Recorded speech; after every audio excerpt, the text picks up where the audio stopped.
Sing wengis Kumara kinebut dewaning Angkaka wis akeh korbaning para senopati ratu satriya pendhita Handukap Bratayuda dina kaping 16 Pandhawa Kurawa nyabrang getih payudan Tegal Kurusetra.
Nuwun sewu sinuwun Prabu Sri Bathara Kresna.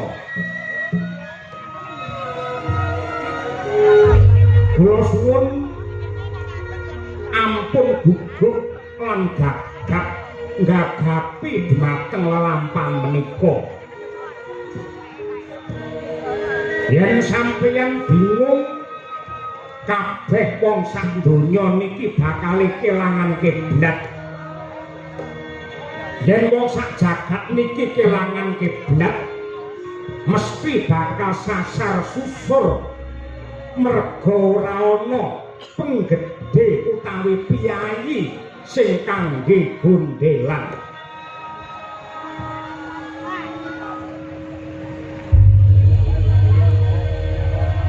Rama dewan ingsun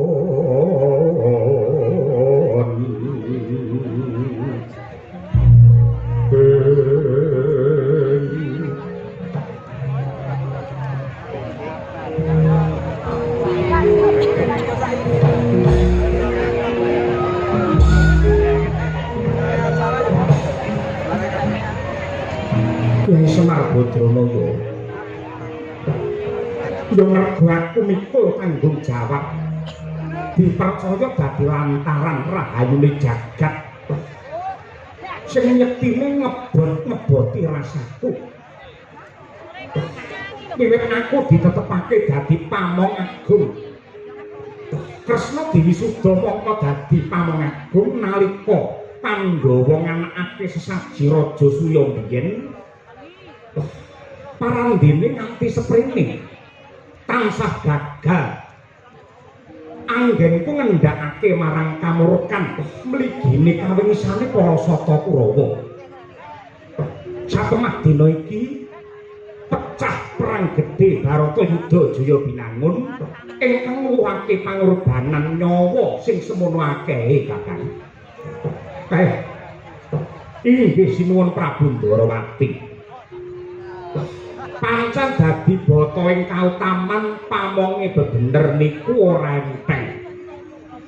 Ning kabeh mau kudu manglakoni kanthi ikhlas lan tulus. Bratayuda niki perang suci. Kejaba dadi sarana ilange kamurkan, luware wong nadar lan uga lunase utang. Perang niki ugi nggembel karep ingkang luhur. Ingkang dikersakake Kyai Semar kepiye? Sinuwun. Bratayuda niku laku tama. Brata niku laku tama yuda tegese perang. Teng donya niki akeh mungsuh sing abot. Teng jagat niki akeh mungsuh sing abot, ning sejatine mungsuh sing langgeng lan abot dhewe niku yen mungsuh karo awake dhewe. Ngendhaleni kaliyan nepsune dhewe. Dados ngantos jagat niki kukup perang yektinipun tetep wonten. Nganti donya niki kiamat perang tetep wonten, mila sampeyan kudu tetep tatak lan tanggon. Merga sing dinteni wong sak donya niki mung kridane Sang Pamong Agung anggone magita-gita ngendhaleni peperangan kanggo ngrubuhake nepsu serakah sing nguwasani jiwane para menungsa.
hawane sintru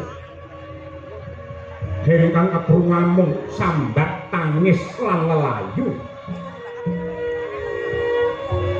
Para prajurit ingkang nandhang sakit rintih perih dadi korbaning Bratayuda kawimbuhan pandhriting waranda lan tangise bocah ula yekti mimbuhi kekesing swasana.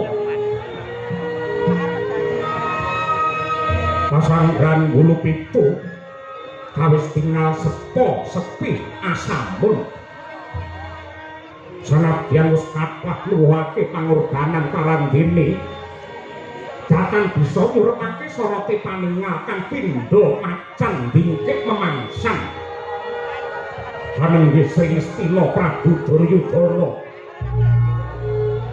mangkono tanggap ing sasmita nenggih Rakyana Patih Harya Sengkuni Sigra mangarsa budidaya mrih lejar ingkang ngeden nandhang wigena.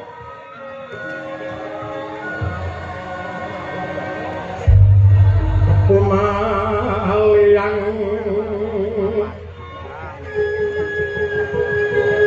klotoking kanyuping angin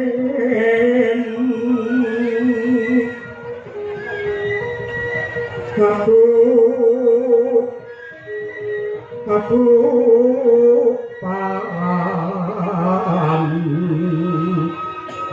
lengkan puro kipon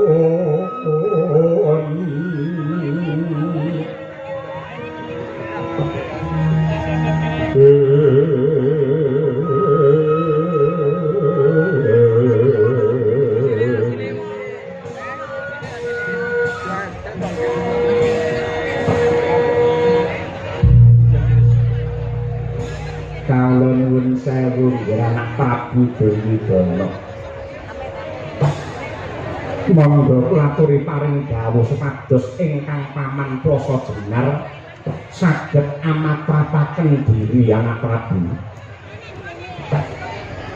Paman Patih Harya Sengkuni kados pundi nggih?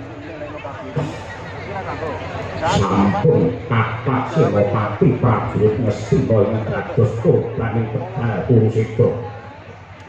Inggih kasinggihan dawuh Paduka pramila. Monggo samangke enggal nindakaken reka daya rekayasa kangge ngawekani lelampahan menika. Reka daya kados pundi Bapak? Nggih nindakaken karti sampeka kinarya ringkihipun para Pandhawa. Bebasan kena iwake nanging aja nganti butek banyune. Tegesipun Bharatayuda jebul sanes cara ingkang trep kangge nyikara lan nyirnakaken dhumateng para Pandhawa. Raja kekalipun samangke kados pundi? Nuwun sewu kedah mawi cara bidung api rowan. Etok-etok ngaku kalah kaliyan para Pandhawa nanging menika kangge miwiti damel rekayasa melih. Gandeng nalika para Pandhawa kalah sesukan Dadu lan negari Ngamarta paduka depani dangunipun 13 warsa. Tegesipun para kawula Ngamarta sampun kulina gesang kanthi tata cara budayane Kurawa. Tiyang Ngamarta sampun kecalan jati diri, sampun kula rusak budayane, sampun kula pecah ing dados kerukunane. Dados nadyan Ngamarta dipun wangsulaken dhumateng para Pandhawa nanging tata cara uripe wong Ngamarta saged kula kendhaleni saking negari Ngastina. Yen kawulane wis kelangan rasa kabangsan, kelangan rasa panunggal, lan ugi kelangan dhumateng jati diri, tartamtu negari Ngamarta badhe kropos lan ringkih satemah gampil anggenipun rebahaken para Pandhawa. Wong-wong indriya mangu-mangu manungkung kandwan rimang leleno tanpa kamin yen kang tulusa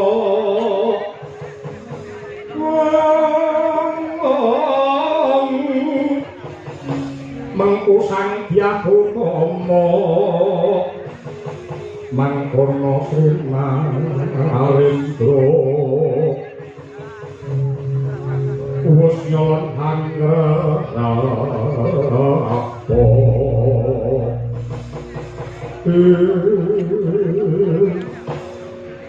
paman kabeh ayo sengkuni kados pundi kula percaya teng donya niki boten wonten wong sing pinter lan sugih akaluke ngungkuli panjenengan nanging sampun dados sumpah Duryudana ora sudi kula teluk kaliyan para Pandhawa sampeyan bakal nindakake rekayasa Rekadaya niku mung padu-padune arep endo saka Jijibran dinten iki kula boten butuh rekayasa nanging kula butuh senopati kang wani korban jiwa raga kanggo ngreksa dhumateng kawibawanipun negari Ngastina ngibarate geni paman Sengkuni kang ngurupaken dadining perang Bratayuda kula wani netepaken Bratayuda dadi menika karo manut kaliyan sampeyan sasampunipun Bratayuda kelampahan lan kathah nuwuhaken pangorbanan sampeyan arep selak saka sesanggeman dene samangke sampeyan aja mula ngker kaya cacing sing ora bejaji mandhukake kasedhiyan lan jiwa kaprawiran sampeyan mang maju perang rakitan siji mang cangke dasi pendho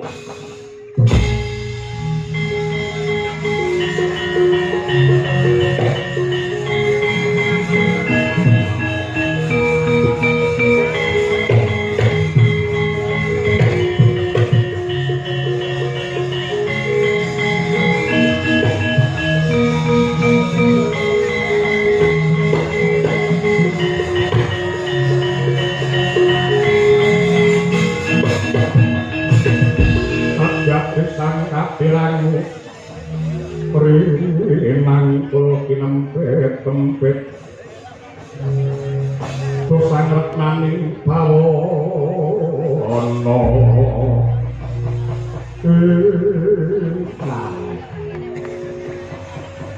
nadyan to kados sinambring gelap jantung kula nanging kula rumaos marem dene palungguhan samake sampun pikantuk pangasih lan ugi kapitayan saking Anggil Duryudana anggen kula badhe ngerti ngalaken lelabetan kula dhateng negari Ngastina pramila saking menika Bratayuda dinten ingkang kaping 16 sanes sinten-sinten ingkang dados senopati kejaba wong plasa Jenar Sengkuni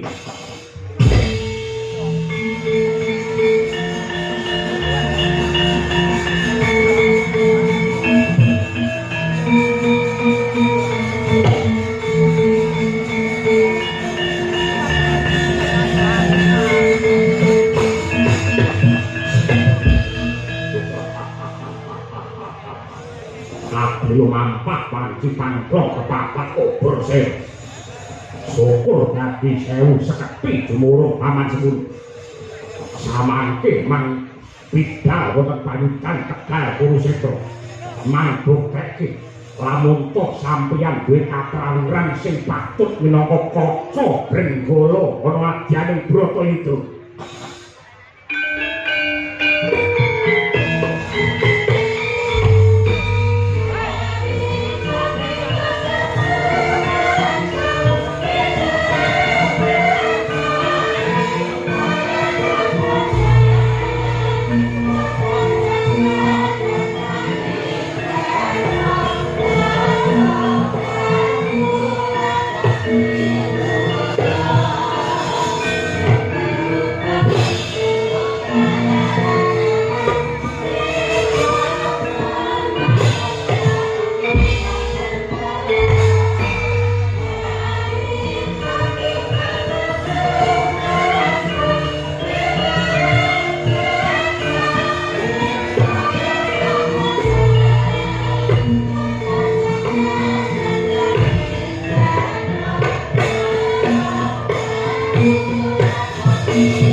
Rawat mangosomyung hambrangan kati karunaning kaswase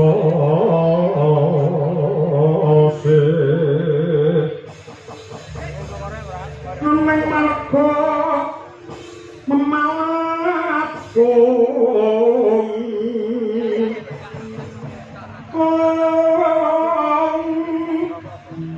risang gonto wasrap mojo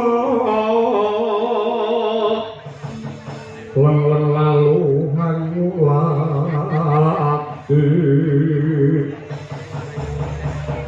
surya mangrang sang waya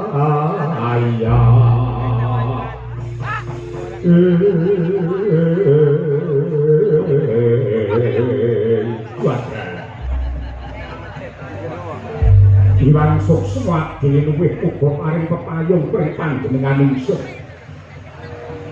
Garwaku sing ndak tresnani Gendari. Bojoku sing ayu dhewe Ndari. Ngomong-ngomong timbang ning ngabawa Kakang Adipati Destarata.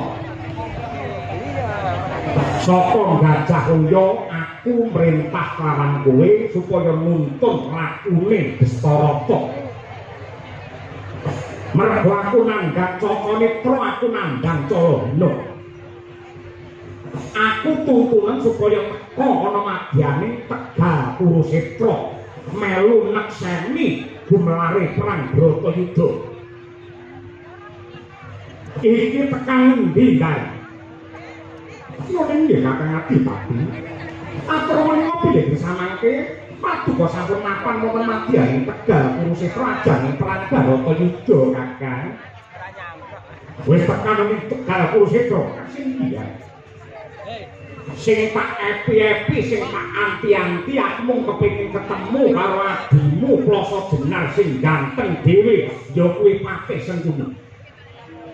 Sengkuni golek ana Margagir, temokno karo Destarata. Waduh Kakang Adipati. Katon ngopi ingkang rayipun Harya Suman, samangke sampun ngadeg wonten ngaso paduka Kakang Adipati Destarata. Dalah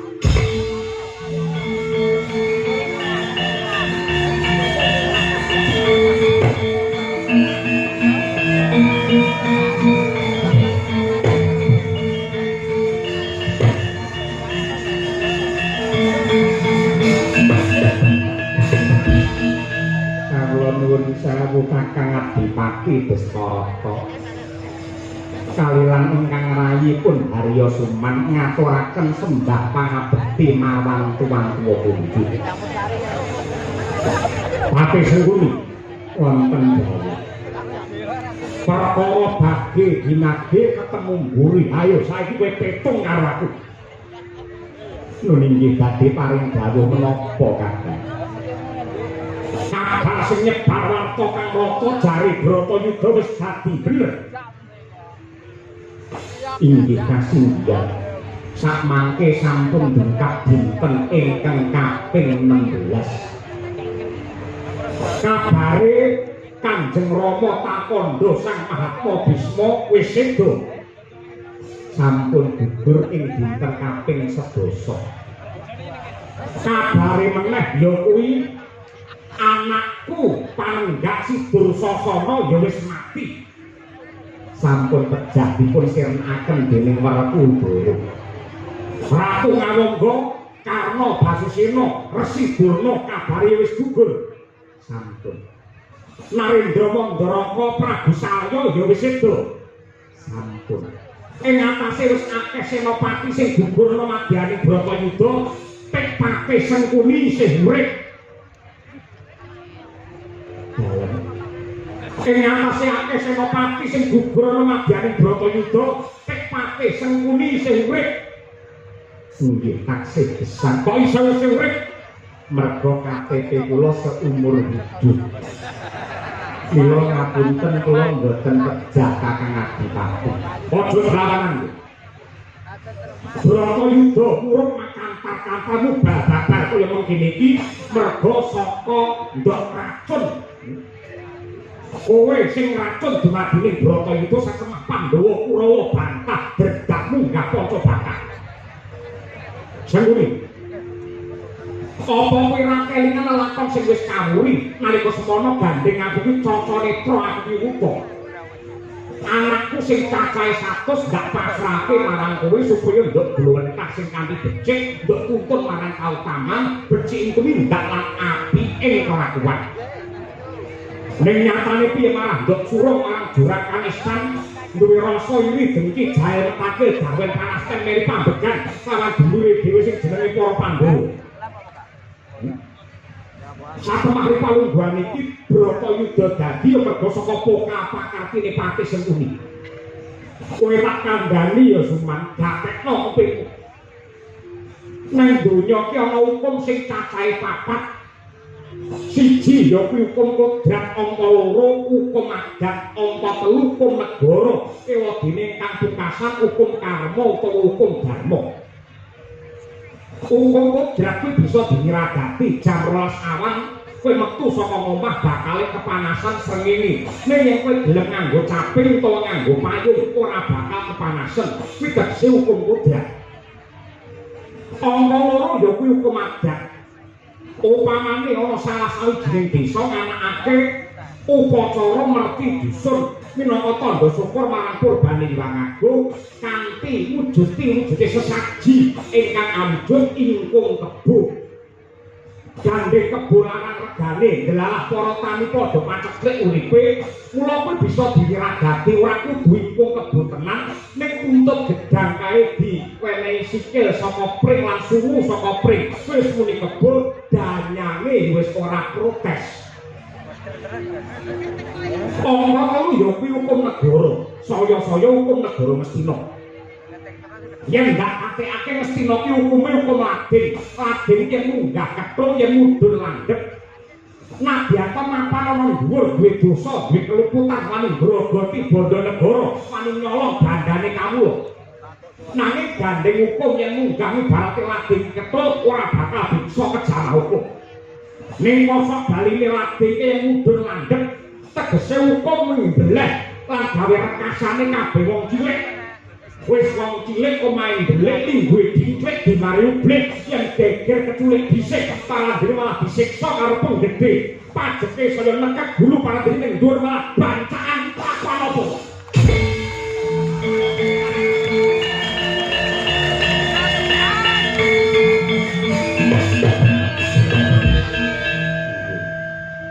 Ngapunten bener apa ana kandhane nggih pancen saperangan para pejabat Ngastina kados mekaten ning ugi wonten pejabat ingkang sae ingkang nuwun sewu lambangipun menika wit waringin warninipun kuning niku sae merga nguri-uri dhumateng kabudayan nglipur dhumateng para warga ingkang sami pinarak wonten mriki sedaya niku tiyang sae. Ora perlu kakek gunung sing tanpa guna hukum sing pungkasan sing bakal ndok kampa ya kuwi hukum karma utawa hukum dharma. Wong nganggur bakal ngunduh, utang bakal nyaur, milih bakal balikake, gandake bakal ngunduh. Gandeng dina wis akeh senopati sing padha mati. Yen nganti ora gelem dadi senopati aja takon tak remet dadi glepung.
sampo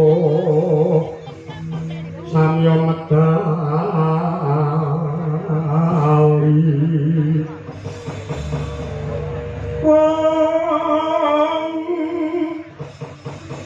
lertatik wilanting kata takwan komen cangiti bincang sangaji micayo latinya ngetali luwus terus Surawilaga kaya kuta singa prakela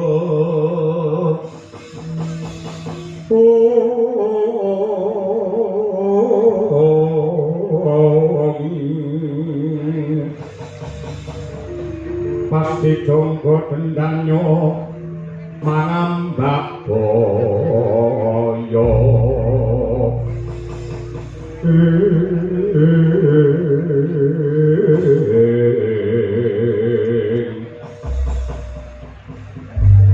Kawulung sewu Kakang Patih Haryo Sengkuni kaparamiji dumateng ingkang rayi ing plasa Jenar kula nyadong dalu kaliyan kula cemabung dawuh Kakang Patih kadang-kadang kuwadi-adiku ratu sakembaran kowe Gajaksa lan uga Sara Basanta apa to sebabe kowe adoh ndak awit cedhak saya ndak raketake mergo lebak wigati ingkang bakal ndak badal wis akeh asil bumi lenga bumi Ngastina sing ditewu kaya bayi diwenehake marang negaramu ya kuwi plasa Jenar sing tegese wong Ngastina banget anggone tresna kelawan plasa Jenar. Nah, gandeng iki palungguhan iki Bratayuda wis dadi. Turpun Kakang wis pinilih ketiban sampur nampa pakurmatan mongko dadi Senopati Agung. Mula kang mangkono ri palungguhan iki genti tak jaluk labuh-labekmu Darma bektimu marang para warga Ngastina, mligine marang panjenengane anak Prabu Duryudana. Sing dadi Senopati Agung Patih Sengkuni wadene Senopati Pengapit Gajaksa kelawan Sara Basanta. Yen dene kados mekaten boten langkung sendika wis taken dawuh. Bidal bincang menapa Kakang Patih? Nadyan kok rambatan tundak sambung obor colok entah. Liwat dalan sisih etan muga-muga nemu bejo lan kamulyan. Wadya bala sak anane saka ing plasa Jenar budal dina iki.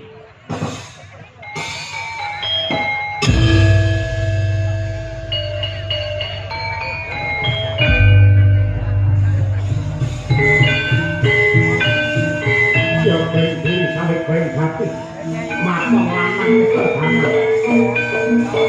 Ayo dikumpes kaya apa panggung kita akan tahu Senopati.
Yo,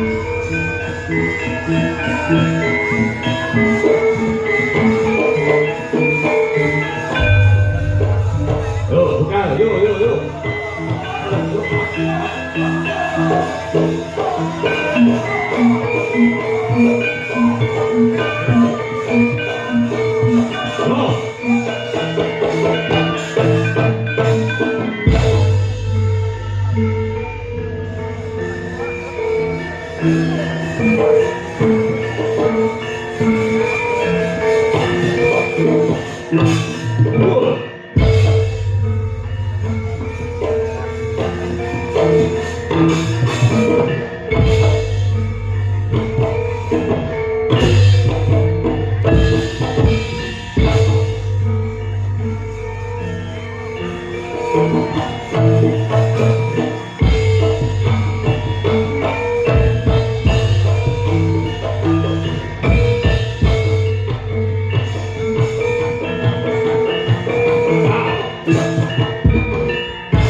Jenengku Raden Setyaki. Setyaki dasar para nyata sapa lan dari sasana mulih saka negara Plasa jenar kesetes sembahanku Prabu Gajak Sasara Basanta kumandang garba kang dadiaran aja kowe sing maju madyaning pabaratan kowe nyimpang kowe nyingkira kowe mundur endi agul-agul bebantengi Pandhawa sing jenenge Werkudara kon maju kokop geti aja blangap-blangap atur ucap kowe bisa ketemu kelawan Kakang Mas Werkudara waton pinter jebol diadani Setyaki piye apa abang wani karo aku dene apa sugih kendel don-doan rekan golek ngomongan buku buat pasangan prai tata belajar tibane kaya lanjare mbok dadimu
kowe. Lho. Hop, bocah kowe. Hop, bocah kowe. Hop, bocah aku. Mati. Nah. Nah. Oh. Ah. Oh. Ah.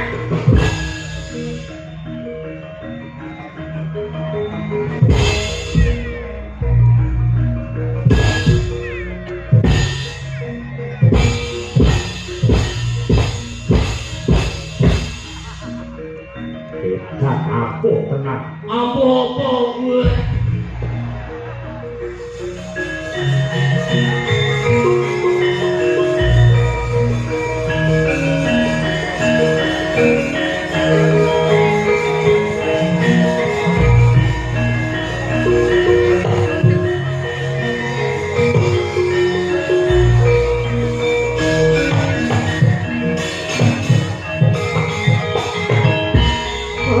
Nyokong alubur dasar kakak wananipun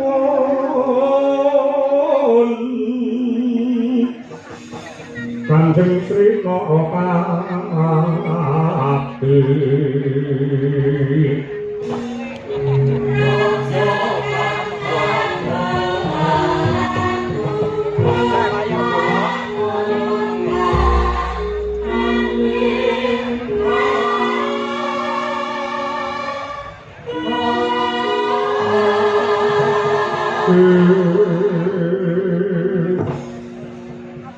Iblis lamat setan ning menungso.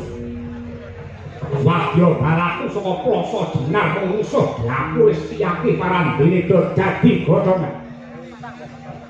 Aku weruh kae sing omahku kaya wong bingung kaya dilolosi apa bebayune Werkudara. Werkudara. Dina iki dina pungkasamu ngadhep ana ngarsane Bathara Yama Dipati bakal cemplungne ana ing omah. Sawangen Prabu Gajaksa. Tak udani Traka Bala kakon Barat padunmu.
Kidul, wong Trigaya, wong saking Mandraguna, wong Ampuh.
Senopati prajurit Ngastina pirang-pirang.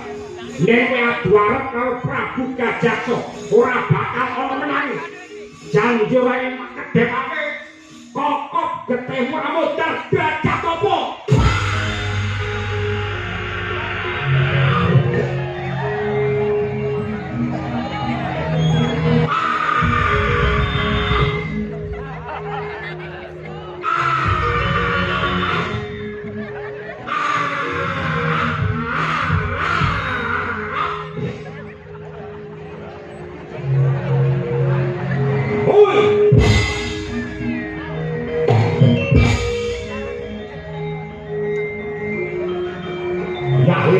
Terus keringet bayarane piro? Oh!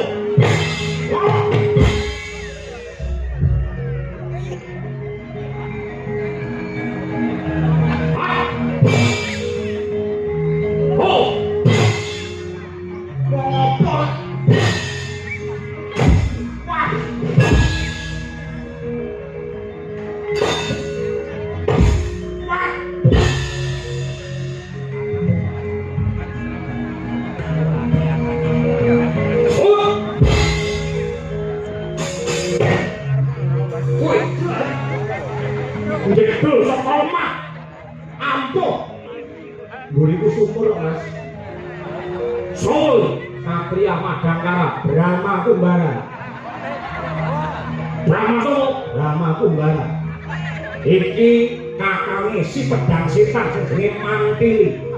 Duwe pedang setan nyatane Kidaya bisa ngalahke sing jenenge Lasmini. Nabrak Lasmini kedanan karo aku. Brahma karo Lasmini padha karo dalange karo Sinden Kesi. Paman karo bangsa ngono-ngono kuwi cekel aku lairmu barang karo radio. Ya sak batrene Mas. Wah.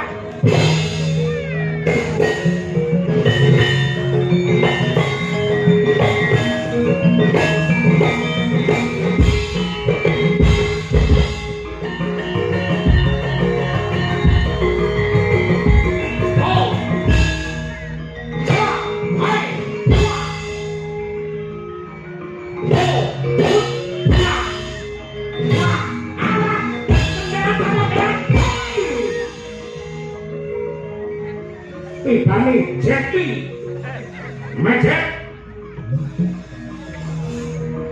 Wisya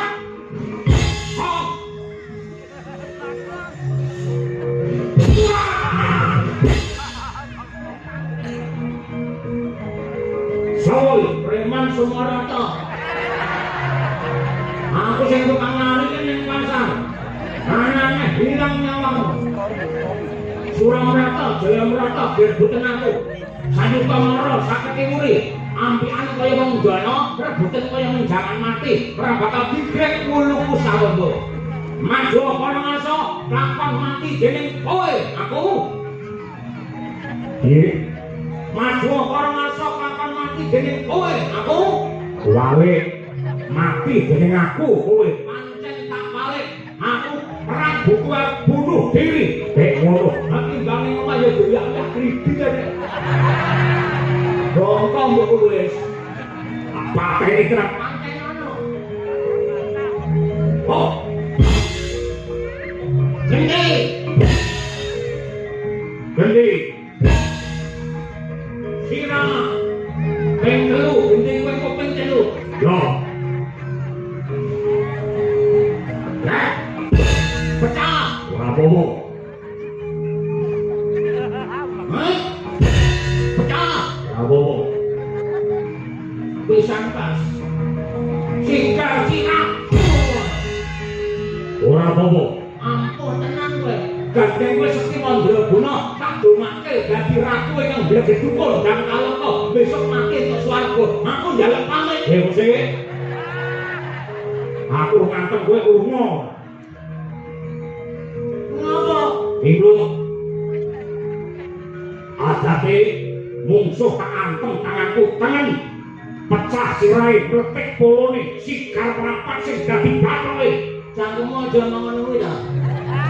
Ngantem ndak ngantem medeni mungsuh.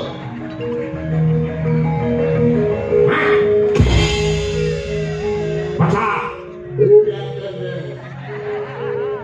Ampun tenan. Pindhokas. Oh. Pecah. Sangkas. Pecah. Tambah cici. Tambah cici. Tambah cici. Tambah cici.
Aku njaluk ngapura, aku ngaku kalah Werkudara, aku ngaku kalah. Kakang Gajaksa iki piye Kakang? Mongko adape Werkudara yen nyandhak musuhe tangan kiwa tengen, mesti bakale aku karo kowe didu sirah padha sirah. Cangkemmu aja ngelekne. Didu tenan adape mesti didu ae ngelekke didu ora kalah.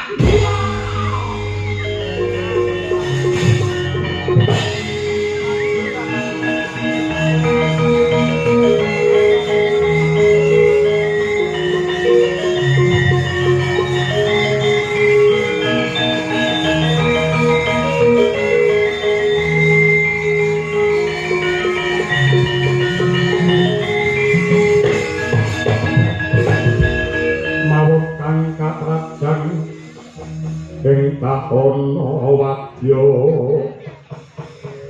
sang Kaprabon pang Kanabramarkata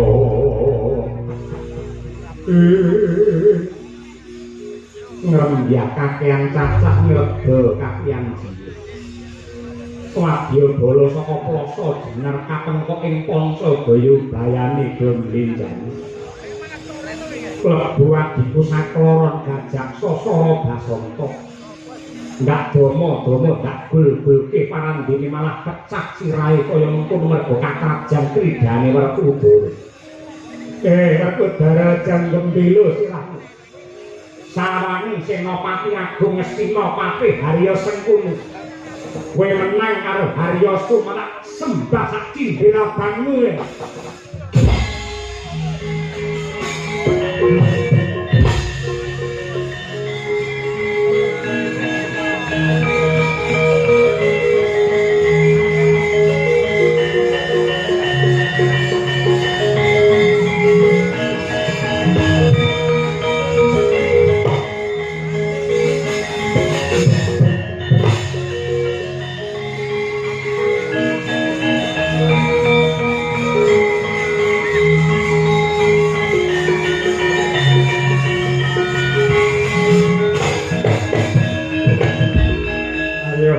Tamara saketimun ampian kaya wong jala rebutan kaya menjangan mati Werkudara gandeng wis mateni adiku Gajak Sosoro Basanta utang wirang nyaur wirang tang pati nyaur pati pirang-pirang lakon para Pandhawa ngrasake sengsara merga cangkeme Pati Sengkuni Ripalungguhan iki pangadilan saka Gusti sing bakal mbok tampa apa abamu kok kira aku wedi lho maju para ngarsa ayo tandingana Sang Senopati Agung ora kakon glundung ndasnek gurone batangmu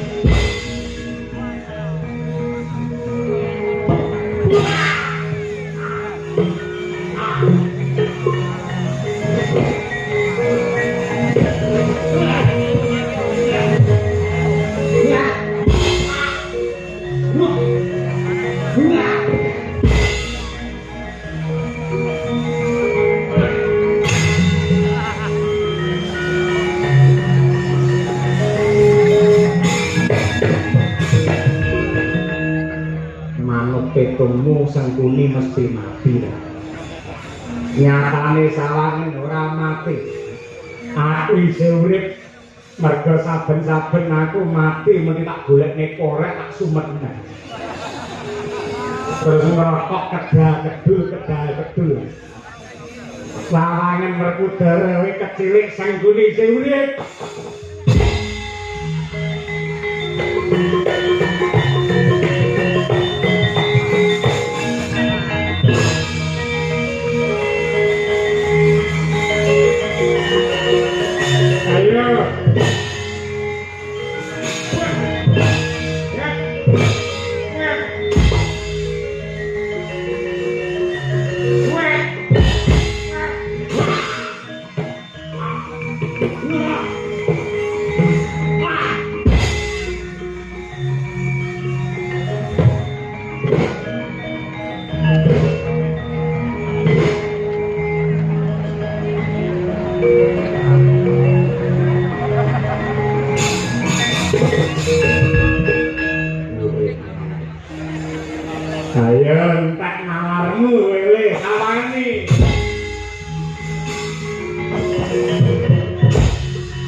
Sengkuni. Pripun? Widaya ngikat-ngikati. Kok saged? Saben-saben tak tibani kuku Pancanaka untar kali urip meneh. Patih Sengkuni niku. Yo. Tek nyolong pethek. Mula kuwi nganti aku bingung kami gila musuh karo Patih Haryo Suman. Lajeng sak mangke kersanipun bapakmu kon rene. Bapak sinten? Pak Sukron Suwanda. Betul. Bapakmu Semir kon rene. Saniki? Yo. Lah niki? Niki bapak pun teko mumpung dereng tilem mangjak jagongan. Megek uget sadulita men. Pripun, Gus? Bar, pripun? Sengkuni ngekap-ngekapi. Tapi bani kuku Pancanaka modal bayi urip meneh. Tulungane wong lawas mesti ngerti pengapesane Sengkuni kudu dikapake. Tidak. Kula pirsanane rumiyin. Kunjung langit kelap-kelap kakong lir intang ngalus wetan mawe kandung sapangan ngabulu kirmulya majen. Suluk cara ngendi? Ngomong sak nada. Sing jenenge patiran padat iku ngono kuwi. Upamane wilah liyane roh iki ilang jek iso suluk. Ilang yang dinggat deh, ya semui kena.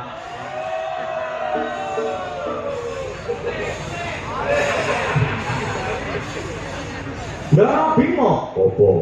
Kula tak matur. Nggih. Jenengan kemutan apa mboten nalika jenengan taksih lare? Nalika semanten rebutan Lengatala kagunganipun Sang Resi Abiyasa. Lengatala kala kangge rebutan Pendolan Kurawa satemah kutah wonten ing Brambah. Nalika semana para Pendolan Kurawa padha bingung Patih Sengkuni nika tanggap ing sasmita ngerti yen Lengatala kutah lajeng Sengkuni gulung wonten ing Brambah. Dados awake Sengkuni nika wiwit saka pucuk rambut nganti jempol sikil sedaya kawratan Lengatala kalepetan Lengatala. Mongko bayane Lengatala lamun awak niki klepetan Lengatala ora bakal tegas gaman apa wae yen perlu gawan kayangan gaman Suralaya ora bakal bisa tumama napa malih mung kuku Pancanaka. Sengkuni nika ora iso mati. Akan tetapi ada sebagian tubuh Sengkuni yang tidak terkena minyak kala. Opo? Mang rada ndimpluk. Ngene. Ya mari kambing.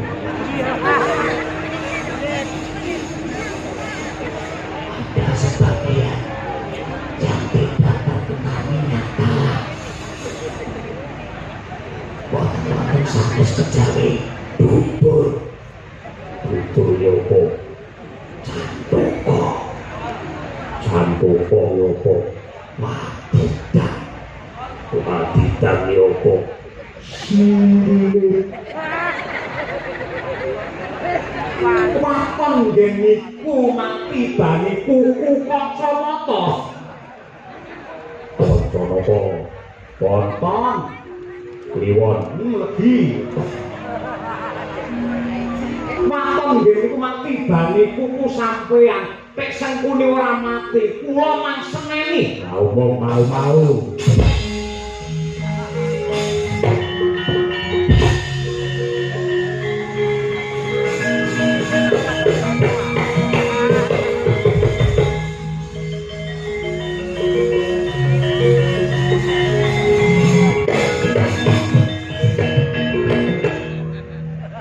nyapa itu armane amplop apa piye Ngene iki jenenge ora adil. Ora dile makan gondi. Iki mau Ndara Werkudara ngerti apa sing dibisikke Bapak Semar. Kowe ya ngerti apa sing dibisikke Bapak Semar. Wong papat sira ngerti gur bagong tok. Diarani aku wong petuk kok kaliyan ngene iki. Apa sing dibisikke Bapak Semar ning Ndara Werkudara apa?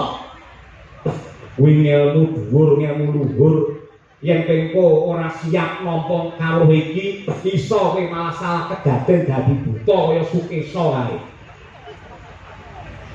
Niki mergo gawat ilmu iki.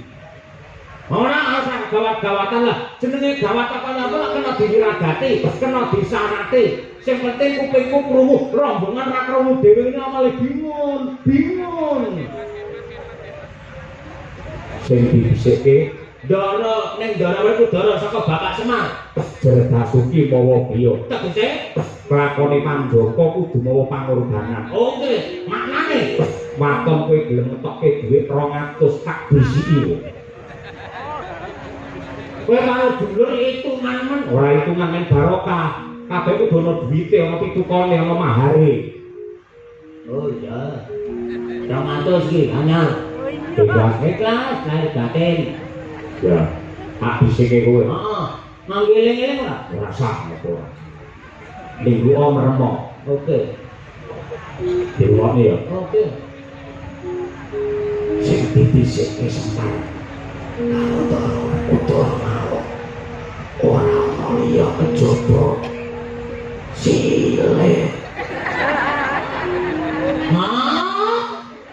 Astaga. Mosok kuwi. Yo picek yo kuwi. Yen ora percaya takono karo bapak. Ora mungkin 200.000 lho, Tru. Nek atase kelangan dhuwit 200 padha karo nabu semengi. Mosok goreng entuk silik. Demi Allah masih dibisike ya kuwi. Kebangetan jenenge kejem larang banget. 200.000 entuk kuwi. Paling ora sandinge mau piye lho. Ambune ora wis kuwi kok gelem ya kuwi ora gelem ya kuwi. Wah, jahat banget ya.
Petro, Nun.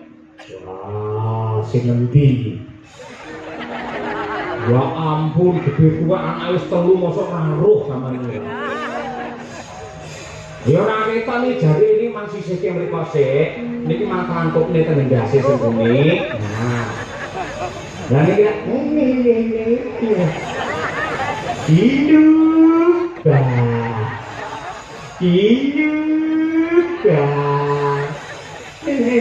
Antang-antang biang bintang-bintang kati lebar. Lenggaler nanti kaya ngono elok temenan Den. Piye iki? Mati bane kuku Pancanaka. Niki ketok ngece mergo kula sawah niki ketok mencap-mencep niki. Lah niki lho mencap-mencep niki ora. Mati bane Pagundal ngapur Werkudara. Aku ngrumangsani luput, aku ngrumangsani kleru. Wong ngampur akale untung karmo sing tok sandang mati dina iki mati sengkuni aja Werkudara. Utar tenan aja Werkudara. Gendang gentenan kancane. Ndang blus ngoten ndang bayar. Yen mau dipandeng ae ora. Ngerti-ngerti isu cilaka sampean ora. Pirang-pirang lelakon Pandhawa nemahi taruna merga patrape Sengkuni. Tak terke ning neraka jahanam kowe.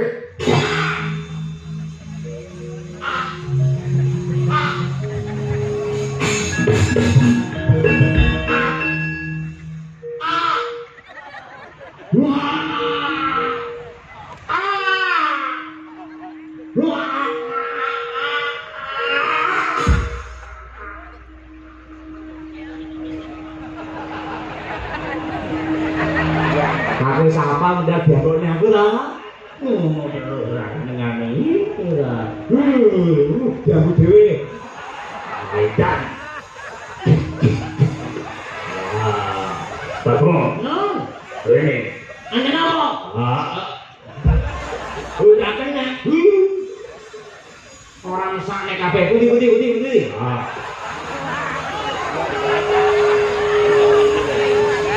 Kenapa kula ning lek ngeten iki dikeki apa ae gelem ngeten iki. Kok tak mangkei napa kemawon kula anggap penyawange mek sing katresnanku saya seneng kalih kula.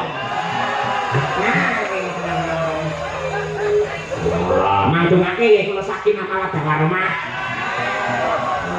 Iya. Yang lahir kalane anakmu kulite kaya sebrakros. Wadahmu.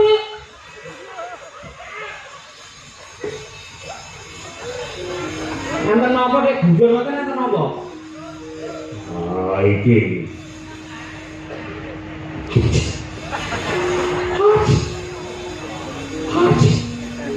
Dibilangi ndang iso mriko.